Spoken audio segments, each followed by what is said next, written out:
Welcome to David and David on Real Estate. Join us as we explore the ins and outs of the real estate market. Good morning. Welcome to the David on Real Estate podcast, and we are on episode number 34. Welcome and good morning. Thank you everybody for joining us, and welcome back, Jonathan Hakohen. On my name. Thanks, brother. Yeah, man. Pleasure to be Got back. the name right. How about that? That's Third that's time when you is know a you've made charm. it. When they pronounce your name, you know you've made it in the world. David's probably up all night practicing that and making sure he got it right. Good job. No kidding. Well, welcome back, Jonathan. It's great to have you on. And Thank you. A great topic today, and one that you yourself are extremely familiar with, because I've been told you are the king of assignments.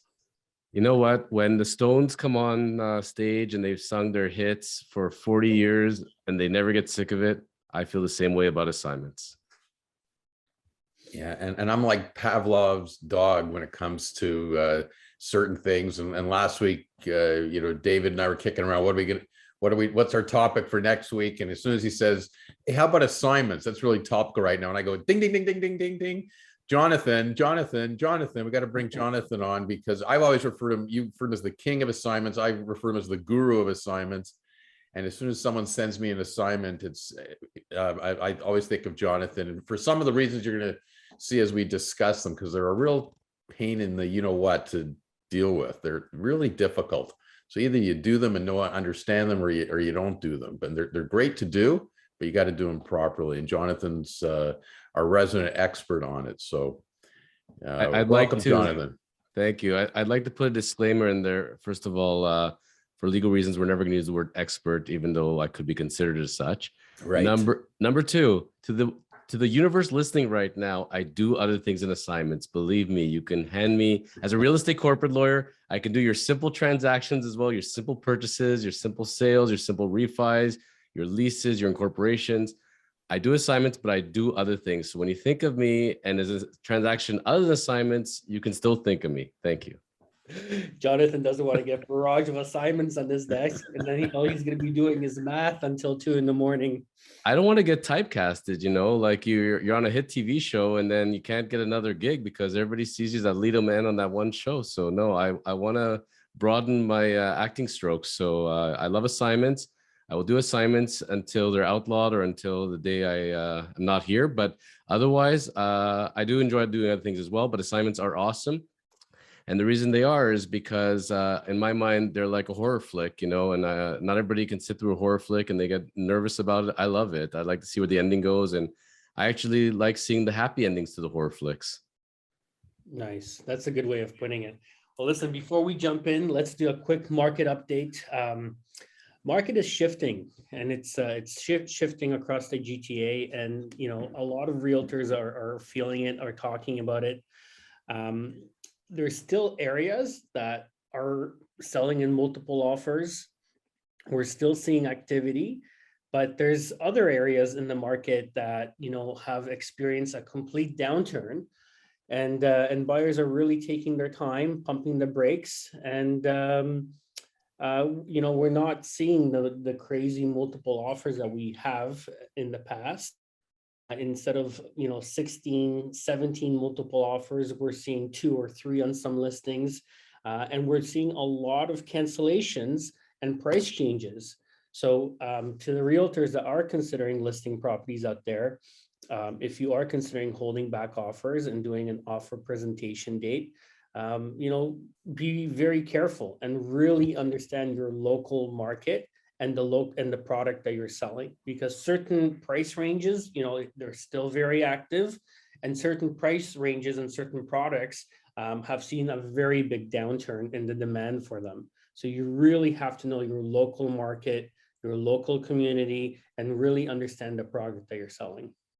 So on the cancellations that you're seeing, I assume they're canceling the listing and then they're relisting it for a lot of times, most of the time, but to just establish a different price, a different asking price, and maybe putting a more realistic asking, like something closer to what they truly believe is the fair market value, as opposed to the first go around, which was just a price to entice a bunch of offers. Right. And I mean, unfortunately, when you say realistic, a lot of the times that translates to a much higher price, right? Where the seller kind of hoped they would get by pricing it way below market value to attract people in. Right. And what we're seeing is we're seeing the market adjusting. We're seeing buyers adjust to the situation. A lot of events happened in the last couple of days and in the last week or so. So first and foremost, Bank of Canada raised their rates. Now it was a very small increase, 0.25%. The bank rate is now at 0.5%. However, what that did is it influenced consumer confidence, right? And when you factor that along with the war in Ukraine and our situation in the world that we're currently facing, the biggest one is gas prices. I mean, everybody's really talking about gas prices. That's something that's impacting everybody almost on an everyday basis. Fuel is almost at $2 a liter, and they're anticipating that it's going to keep going higher. People are debating, what to do next, and if right now is the right time to jump in and buy real estate. So the market is adjusting itself to everything that's been happening around us.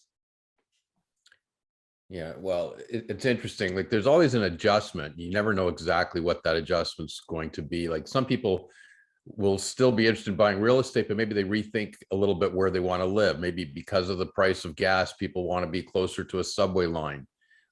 So those properties become more enticing, more valuable to a lot of people. Maybe certain households say, maybe we can get rid of one car and just go with instead of being a 2-car family, let's be a 1-car family, and one of us takes public transit to work. So let's live near public transit or good public transit, or live closer to work so we can walk or ride a bike to work. So you never know there's all these factors that go into people's thinking, but it doesn't necessarily mean they're not going to buy real estate. They might buy different real estate. They might be able to afford a lesser property because of inflation, because of the increased cost, because of the mortgage rate. Doesn't necessarily mean they're not going to buy. They might just be buying differently. Yeah. Two questions for David G. Number one, how much do you look at days on the market when you look at in certain regions or certain properties? How much of that is a consideration? And number two, do you think you're going to start seeing people, when they go to sell properties, even if they don't have an electric car, installing electric car chargers just to make their house more green and marketable? I think that's going to be a big trend moving forward. And we're seeing it already happen on the new construction site. Builders are actually offering that as one of the upgrades. Including condominium units. Right. And it makes sense because when you're building a house or a townhouse, or even when you're building a condo complex, it's not expensive to put the infrastructure in to allow for electric cars. Probably costs about, $700 to install a car charger in a garage, right? Once the walls are finished, once the house is built, once the electrical panel is in the basement away from the garage on the other side of the house, it gets a lot more costly and labor intensive to put in the car charger. So I think it absolutely makes sense for them to do it very early on and to add as a perk. And I think moving forward, every single major brand of car manufacturers are going to offer an electric alternative. Alberta, made an announcement last night that they're dropping the sales tax on gasoline, and they're giving everybody an incentive to own a green vehicle. It's going to be a trend that is going to be bigger and bigger, and especially now when the whole world doesn't want to rely on Russian oil, I think this is a very viable option. Yeah, we just need the charging stations. The infrastructure. One of the reasons that Tesla has such a huge advantage is the infrastructure that they put in, right? They have charging stations everywhere. I think in Mississauga alone, we have 3 major charging stations, right? And you have the app, and you can locate the closest one too. It's a very, very smart system. It builds a lot of brand loyalty, certainly. Right. And I looked at, when we were shopping for a car, I looked at Audi Q8, and absolutely gorgeous vehicle. Right. But then you look at it and where are the charging stations? There are no charging stations, right? That you can tap into. So going outside of the city, going up to the cottage, traveling, you have to take those things into account. And with a Tesla, And if you forget to charge or you have to go somewhere farther, you can stop at a supercharging station, and in 40 minutes you have 75% of your tank, and you can go on your way. Cars. That's important. I was going to say cars, houses. It's amazing with inflation, with demand. You want to go buy a Tesla, you want to go buy a new construction house. It's not so simple as just walking in and just buying. It's getting on a list, it's knowing the right people, it's having to buy resell or buy assignment. It's this is where all major products are headed. It's just and it's funny, as inflation is going up, demand is going up on a lot of these products. Well, the car that I drove before my current car was a diesel car. Okay. And the mileage was amazing. And the price of diesel the whole time I had it for 4 years on a lease was always less than the gas price. And, but unbelievable, the mileage that I got on it. So it was fabulous that way. It's a different ride, different sound. I loved it. A few times I hated it because I'm in certain places, like not in my neighborhood, and I got to fill up. And not every gas station had a diesel pump, and those that did have a diesel pump had 1 out of 12 pumps is diesel. And you get there and there's 2 trucks waiting. They're going to fill up like 500 gallons each ahead of you, and and you're running out of gas, and you got to get somewhere, and you're searching on your app, where's the next diesel station. So it became a little bit inconvenient. So I just had to make a point of always filling up near home or near the office where I knew there's a station, because it's not everywhere. And you think, okay, this will be great once there's more diesel. Now they're getting rid of diesel completely. but the same thing with the electric. Like, you need to be able to have that confidence you're always going to be able to charge your car. And once that happens, and there's certain countries that are way ahead of us that way, and that really have a good grid. And once we do that, then it's great. And then we're not dependent on oil as much, and we get better mileage and a cleaner drive, quieter drive. It's a great drive. For those listeners out there, in case you're not certain, we are in lovely, snowy Ontario, Canada. Spring is coming soon here, so we're very, very excited. But if you go look outside and you think of what your stereotypical Canadian winter is, we got them this year. Oh, yeah. Yeah. I was going to say, I watched a really good YouTube video last night with Warren Buffett, and he was talking about the current situation, and he was talking about inflation a lot, and the type of assets to invest in, and he was criticizing holding cash so much, right? And he was saying that their inflation in the States is 7%. Ours isn't quite that high, but he was obviously talking about their environment. He was saying that if you hold money in your bank, you're really losing 7% of buying power on your money. And even if you invest in something like a GIC, which pays 1.8% return, you're still negative 5.2% on your buying power of your money. Right. So after listening to that, I thought to myself, well, buying real estate is probably a really smart idea as a hedge against inflation. Right. Especially in local real estate, like Jonathan explained, where we are. We're in the the GTA and the Golden Horseshoe, we call. We've talked about this many times in our podcast. We somehow seem to be bulletproof in our neighborhood, our extended neighborhood, and there's a bit of a pause sometimes, occasionally, but there's never really major real estate corrections. The values always gradually go up. And it's never a bad investment to have real estate of any type, especially in the GTA. If I'm going to segue this and do a quick shout out, I did a webinar just this week on real estate investing, the legal side of real estate investing.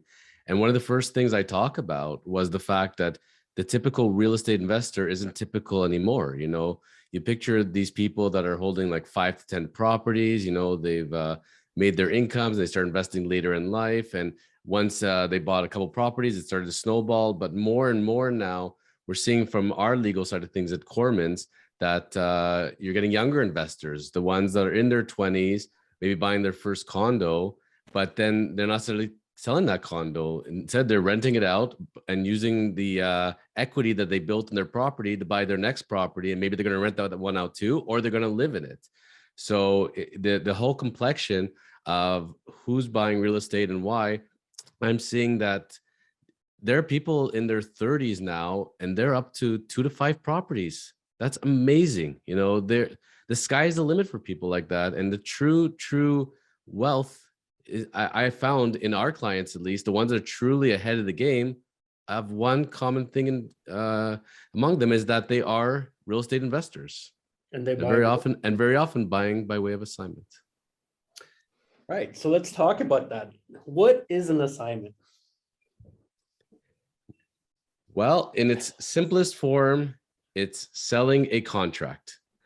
People think of it as it's not real estate. It is real estate. You are selling real estate. You are selling an interest in real estate, but it's not it's not something you're walking into and you're selling the house, the condo per se, because very often it's not even built yet. You're selling a contract for the right to purchase real estate. Yeah, and what happens, and this is a good segue from our discussion on market conditions, because it's the current market conditions that are driving the increase in assignments right now. And we're talking about assignments mainly in the new construction world, not on resale properties, but in new construction, people are buying, detached homes or condominium projects, sometimes 3 to 5 years before they're physically built and ready to move in. So that, that's a long time in the world. Look how much has changed in our world in the last 3 years. If you bought a condo 3 years ago, pre-COVID and everything, with full intention sometimes of moving in. Some are buying it as investments, some are buying it with intention to actually live there, but their world changed and maybe it's not suitable for them anymore.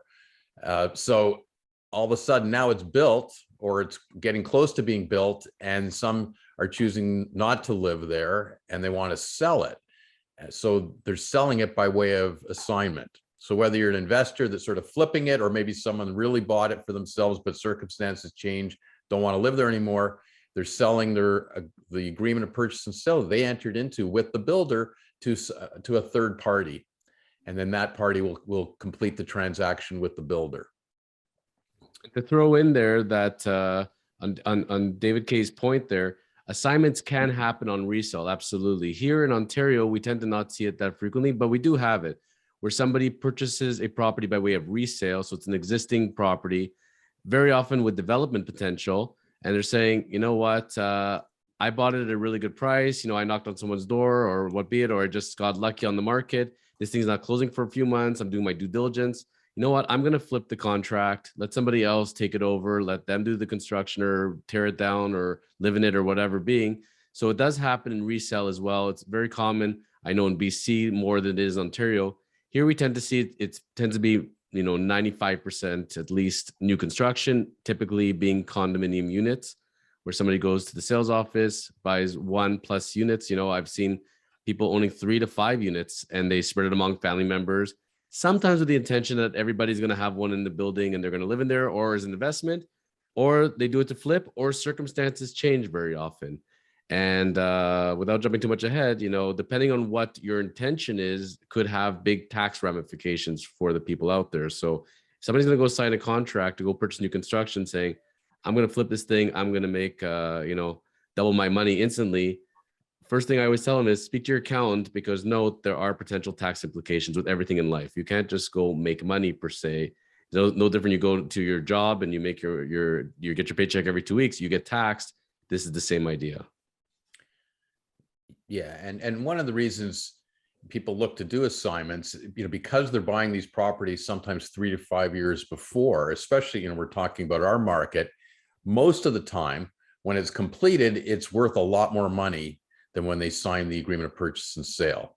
So that's sort of the key thing. So, those that bought it with intention of always flipping it, always assigning it, are saying, oh, I bought it at 500, I can now sell it for 650, I got a profit of 150 or whatever. So, and that was always the plan to get that. Now, we have had some projects in recent years where that increase didn't happen as much. So you always have to be careful. Like, there's no guarantee that it's going to happen. But one of the reasons assignments are as popular as they are is investors get in with the expectation that 3 to 5 years from now, it's going to be worth a lot more and I can flip it. So I'm putting just my deposits down, my down payment down. That's my investment right now, but I'll get that back and then I'll get a profit, down the road. So that's one of the reasons that drive it. And then the others, like I said, is the change in circumstances sometimes force people to say, hey, I can't close.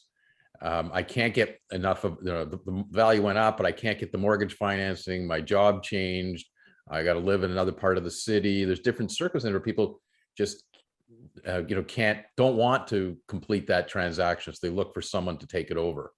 And they hope to get a profit still, but they certainly hope they're not going to lose any money, at least get their money out. And we do a lot of those type of transactions too. Right, because if somebody, if somebody just walked away and didn't close, then they forfeit their deposit. And in some of these pre-construction circumstances, it's quite substantial, 20, 25% down, that's a lot of money on the line, right? So, that happens for a number of reasons, but the builder also wants to make sure that come closing date, the unit is closed and, people take that transaction seriously. And if there's a shift in the market, everybody's protected as well. So changing circumstances is a big one. I've told clients multiple times that are assignors, the people that purchased originally and now are planning to flip it. You have to think of it's still gambling per se. Everything in life you put your money into is a quote unquote gamble. If you go buy rare exotic cars, you're thinking it can only go up. Well, it might not. You go put your money in a savings account, you're getting 0.002% interest. That's safe, sure. You're going to go to Casino Niagara and you go play roulette, very dangerous. You go buy stocks and bonds, there could be fluctuations. In real estate, they tend to have that more safety net. And I've been practicing now for close to 20 years. And on assignments, let's just throw a broad number. Let's say I've closed 2,000 assignments in my life. Okay. From there, I would say I've seen very few where the people actually had to forfeit because they didn't have enough money to close because the market shifted for value and then they couldn't get their mortgages. But that did happen. Most of them happened in a very small amount of time where there was a particular shift in the economy and things just kind of paused. They didn't go down, but people were just very cautious. Banks were very cautious. That was not a great time. And if they would have timed it, that they would have sold it 2 months earlier or sold it 6 months later, they would have been laughing. But you got to have some luck in this thing as well. But like, for example, like now, I've seen a couple of assignments where people are selling, brand new townhouses, and they're making $400,000 to $600,000 on them. That's a lot of money, and they put down $60,000, $70,000 over 2 to 3 years. That's a great return. That's an amazing return. And you didn't have to changing, right?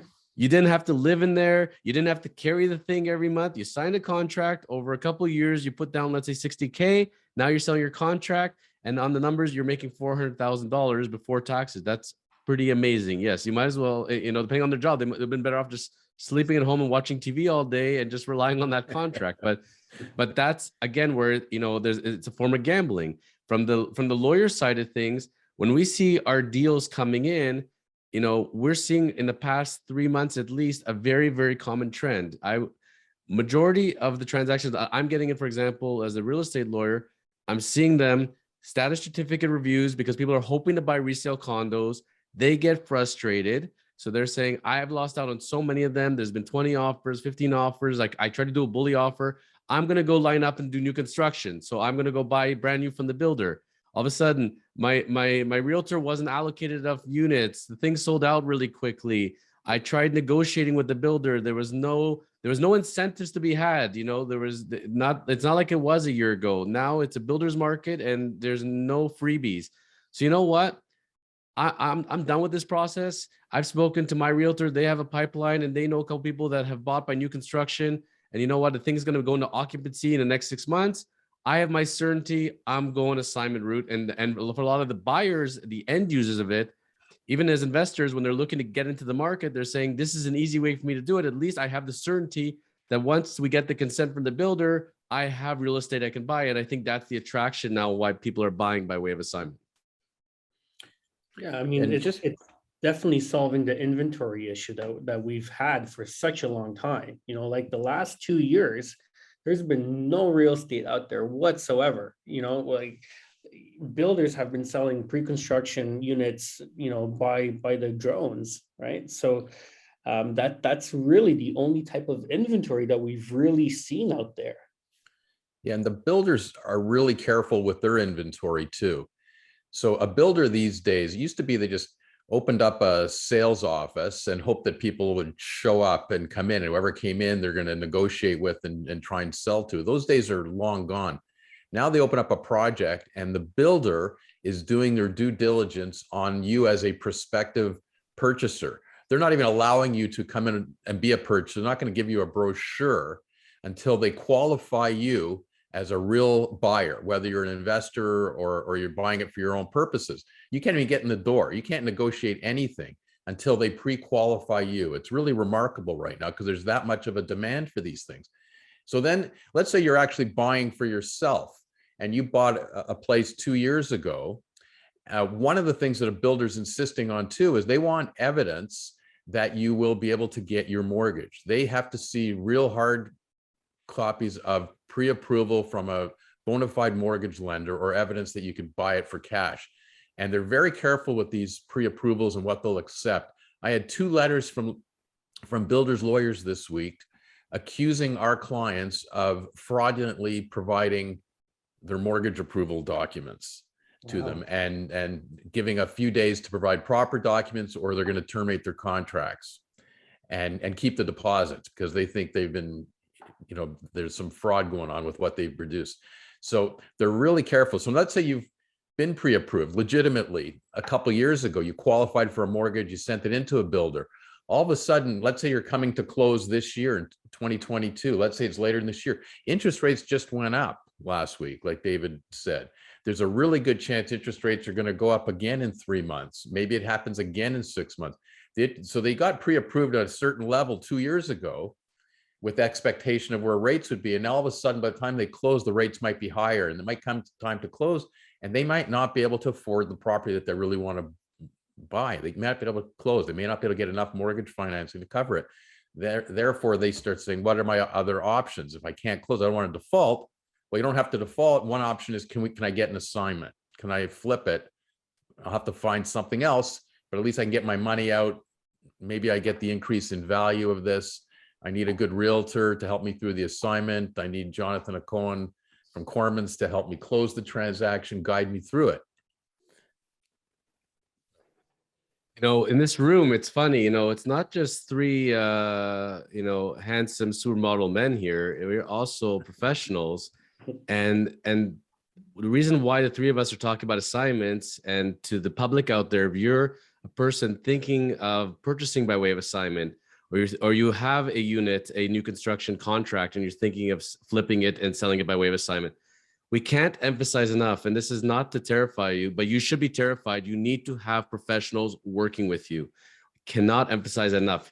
When you have a buyer and a seller, the assignor, the assignee, the assignor, the original buyer, flipping the contract to the new buyer, the assignee. We need to have 4 professionals in place, besides the accountant, which is also very important, certainly. But you have to have 2 good realtors, 2 good lawyers.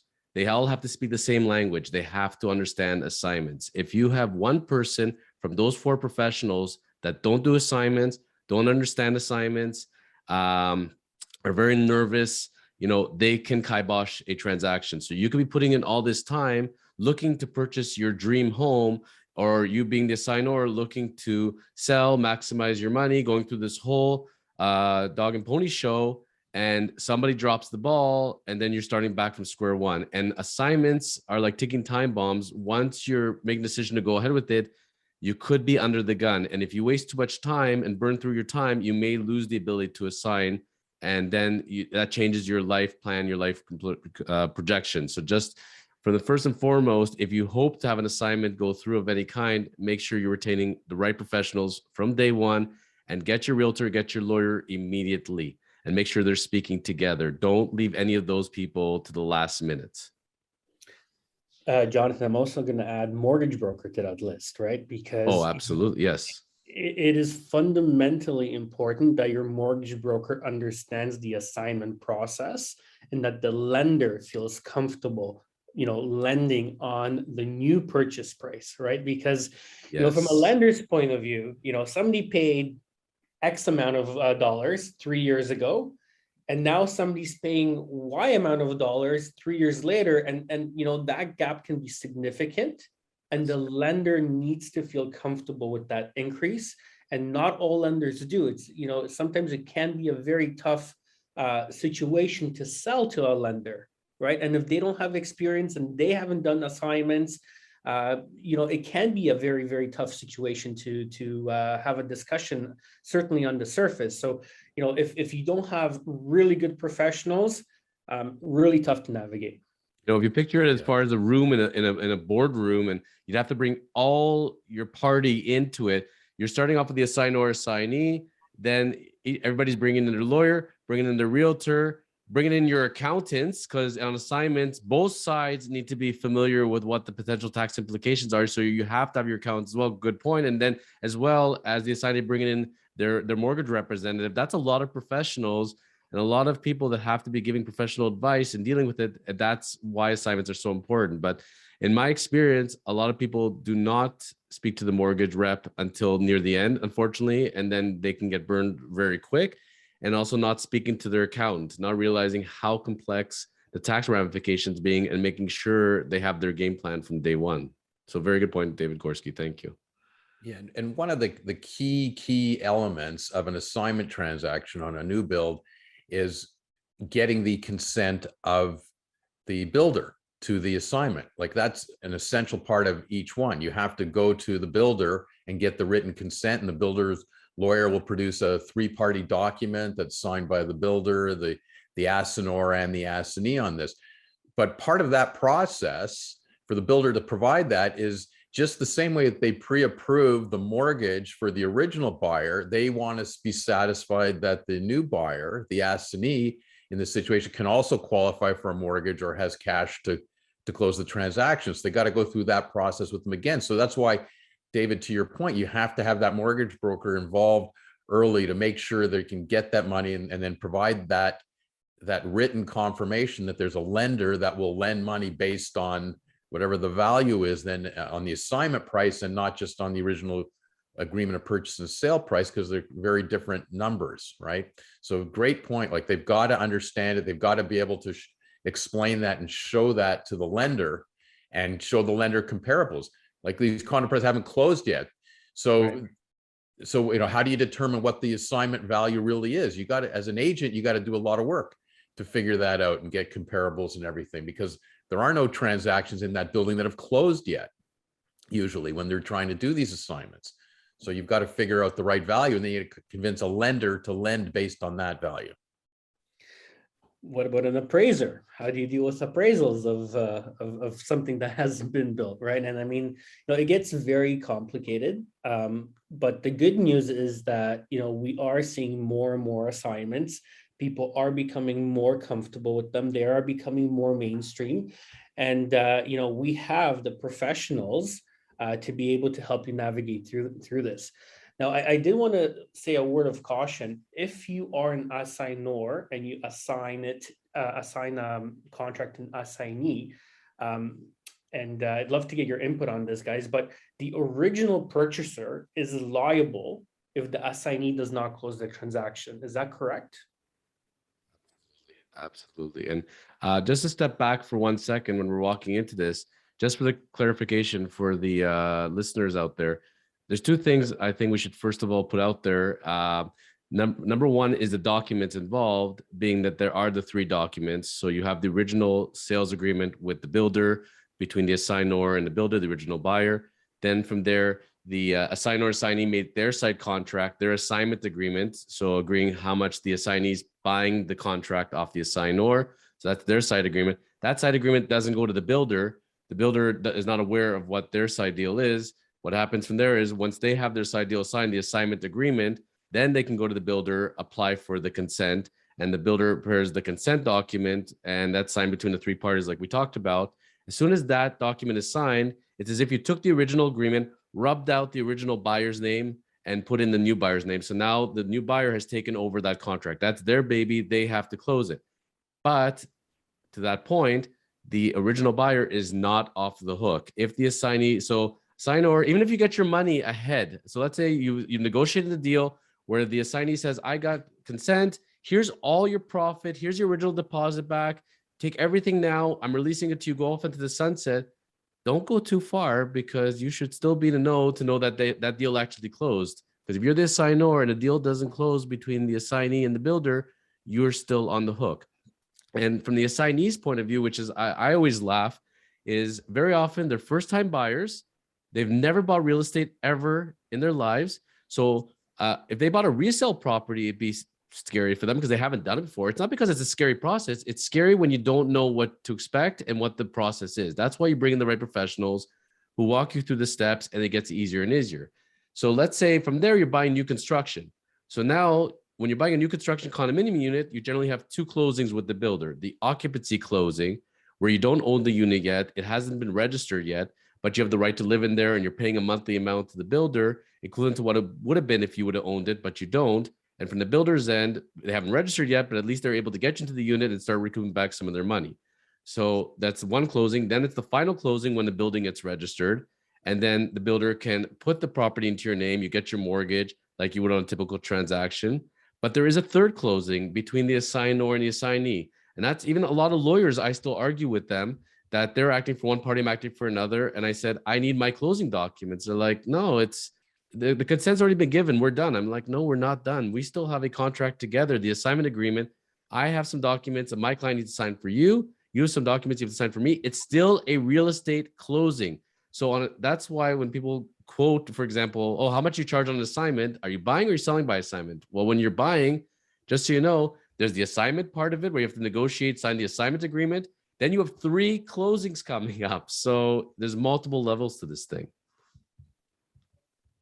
That didn't sound complicated at all. No, it's easy. It's actually not that complicated. It's very easy, but you have to know. Complicated when you know how to do it. But one of the referral sources that we get in our office on assignments is from other lawyers. We have other lawyers that for years been sending us, that do real estate. They do transactions. They do regular, residential purchase, sale, refi, decent practices.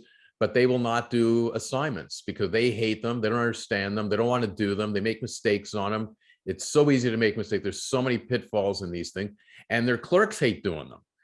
And we've had that internally too. We have certain clerks in our office that really don't like doing it, and others that absolutely love it. It gets their juices going because there's something meaty to it. There's always nuances. There's something interesting about it. So we have some people that love doing it and they're really good at it. And we have lawyers that love doing it too, because it's more interesting than a standard residential resale transaction, which are, become cookie cutters sometimes. And sometimes you run into problems, but assignments are difficult. And for the same reason, David, but there's agents, I'm sure in your brokerage that will not do assignments, never want to do any.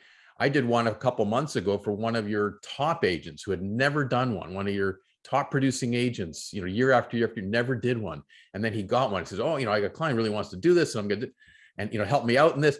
And we start going through it, and he calls me and he goes, oh my God, like, had I known that there's all these moving parts, I don't think I ever would have done it. And I don't think I ever want to do another one because it's complicated, but it's not complicated when you know how to do it. We know what to look for. So let's talk about that from an agent point of view. If you're representing the buyer, where do you start? What do you look at?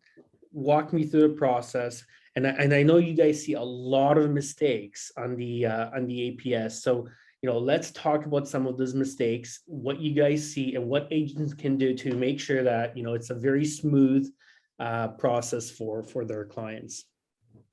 Can I start with a real life example? Please. All right. So we got, and this person, if they're listening, it's you, you messed up. Love you, buddy. But you're a real life example now. So you got top realtor in the GTA, like very well known. Okay. Done this for many, many years. Let's say you've been a top realtor, probably at least 30 years. Okay. And does very luxurious homes and goes to purchase a property for himself. And as he's purchasing the property, he's telling him, I'm going to be going out of town and I'm planning to assign this thing in the future. So I am going to flip it. That is going to happen. But I'm just not going to be around this weekend. And I know the sales office is opening up.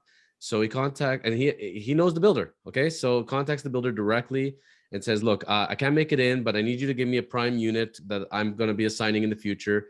I want to negotiate an assignment clause, please. And I don't want to get having to pay heavy assignment fees. Do me a favor, please. So the builder says, no problem. I'm going to give you the assignment clause, and the assignment clause where you're allowed to assign it anytime before, let's say, final closing. Fine. No problem. Okay, but I'm not gonna be able to make it in. Can a friend of mine go and sign the deal for me? And then when I come back, I'm gonna be back in 3 days. Like, I'm leaving Friday, I'm coming back Monday. Can you please just change the deal to put it back in my name? No problem, no problem. We'll do that. You're good. Okay. So he comes back Monday, friend signed the deal, comes back and he says, okay, so now just let's sign an amendment so that we change it, that we're deleting the old buyer's name, put my name. You know what? We spoke to our accountant and they don't like doing it that way. It's not going to work. Let's do it by assignment. So we're just going to have this person assign it to you. It's cleaner for our books. Just understand. Okay, but I'm not going to have a problem in the future, am I? No. You're good. You're good. We know each other. We're fine. Okay. So goes ahead and signs the assignment. And now he's the named purchaser and he's happy. He's all good to go. So fast forward 2.5 years later, and property's getting construction, a condominium building, and he's saying, okay, you know what? I think it's time for me to sign now. I know I have my assignment clause. I'm good to go.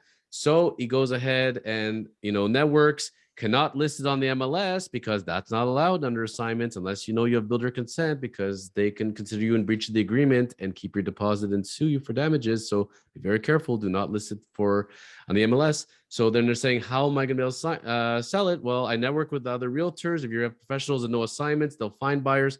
Lo and behold, they find him a buyer. He signs his assignment agreement, comes now to the builder and says, okay, it's time for me to get my consent, please. Let's go ahead with the assignment. Well, I'm really sorry to break it to you, but you already assigned the unit, as you recall, when you changed the name. Oh, come on. That's a technicality. Well, no, it said I gave you a right of assignment and I gave it to you. I'm sorry. I don't make up the rules. It just... Yeah, that's a big misunderstanding there, but they do make up the rules. The rules, but they do make up the rules.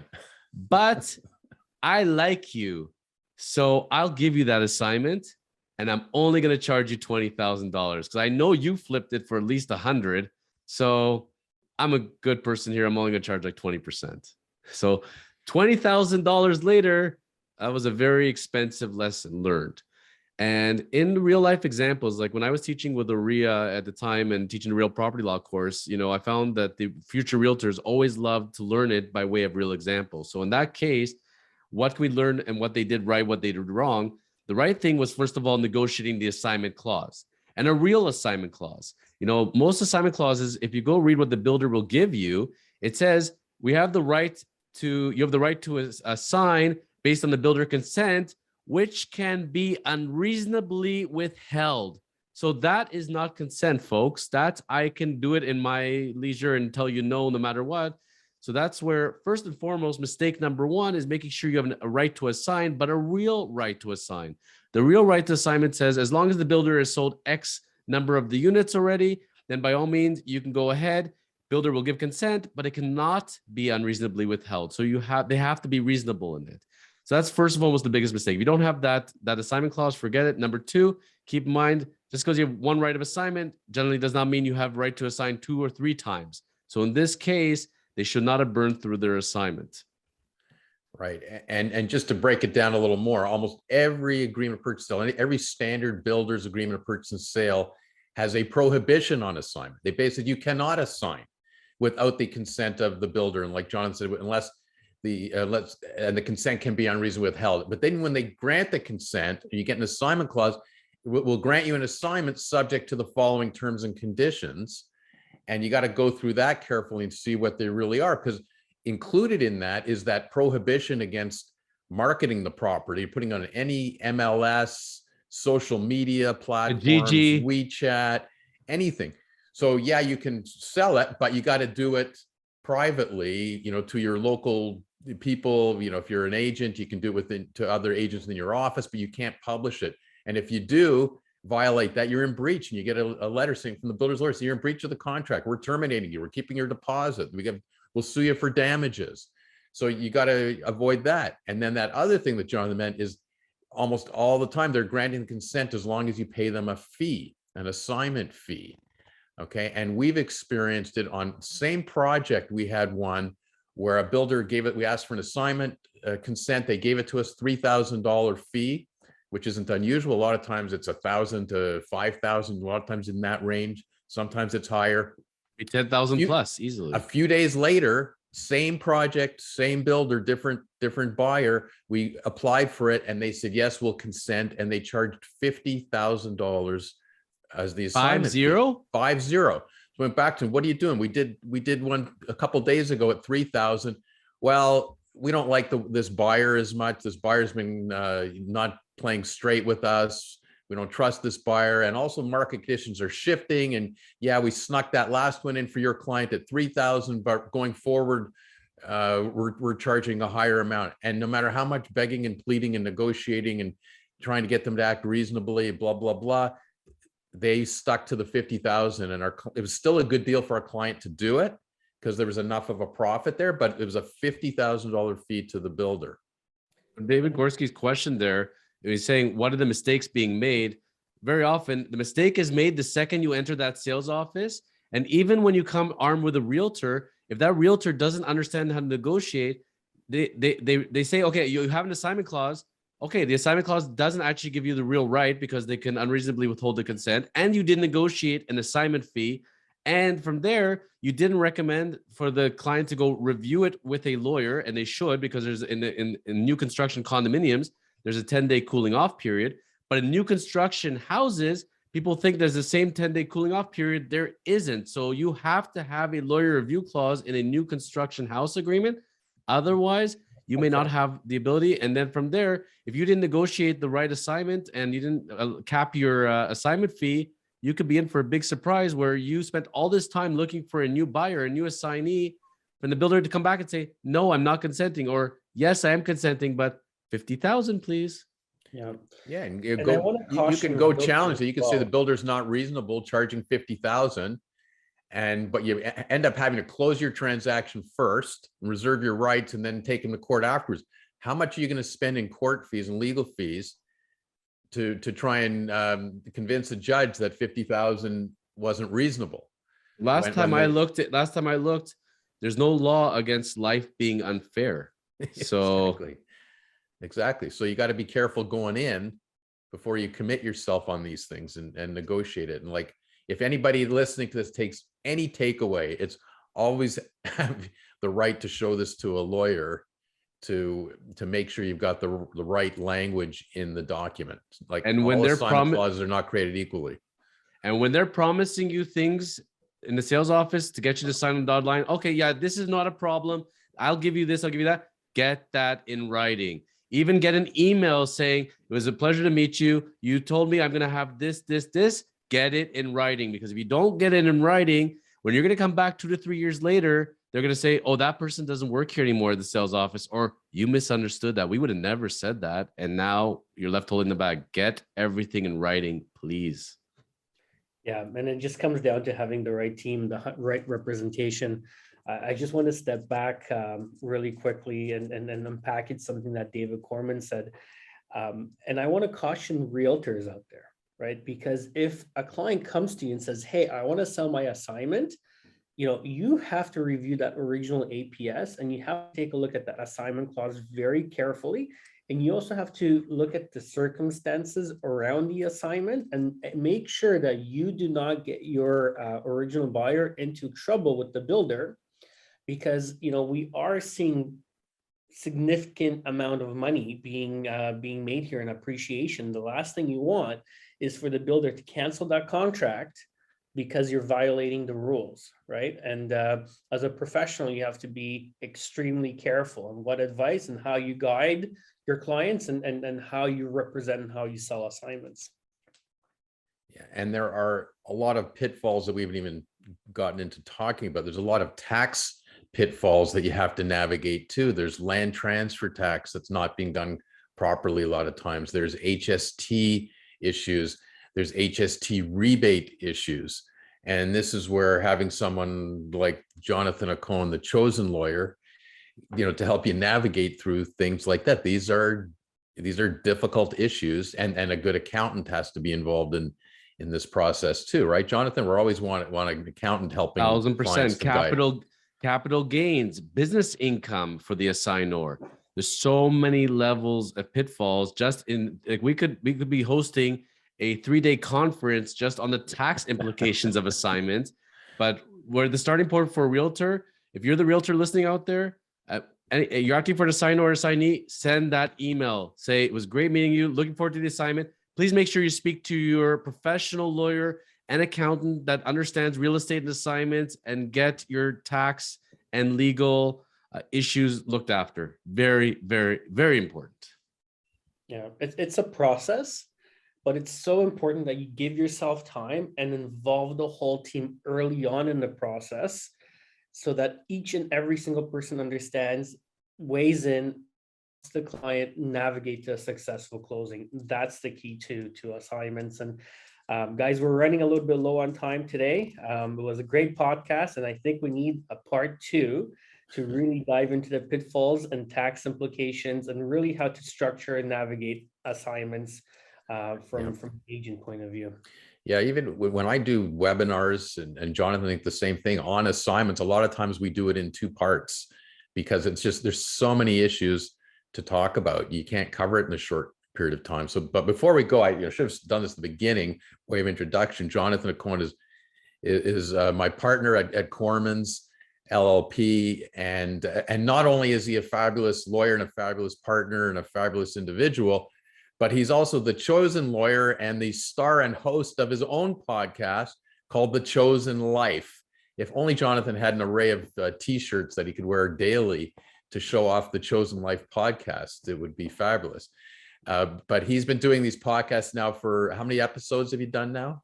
So finished off episode number 10, which is actually launching in the next couple hours. Yes, and available on YouTube and wherever you can find a podcast. Very entertaining. It's about lifestyle issues, and fabulous, entertaining podcast. And anyway, this is my little commercial for my buddy, my partner. And a pleasure to have you on here. And obviously we're going to get you back and continue with this. I very much appreciate this, David. And it's nice to do the double feature. And at the end of the day, everybody either is living the chosen life or wants to live the chosen life. And having you two as friends, brothers, colleagues, I truly am living the chosen life. So thank you very much for having me on David on Real Estate. Awesome. Well, thanks for being here, everybody. Thank you for joining us, and join us next week as we really dive in and really look at the intricacies of assignments and how to navigate them. Stay tuned. Stay safe, everybody. Thank you, guys. Welcome to David on Real Estate. Join us as we explore the ins and outs of the real estate market and dive deep to understand the issues affecting buyers, sellers, investors, and businesses. If you love real estate as much as we do, sit back, relax, and gain an insider's edge to the exciting world of real estate.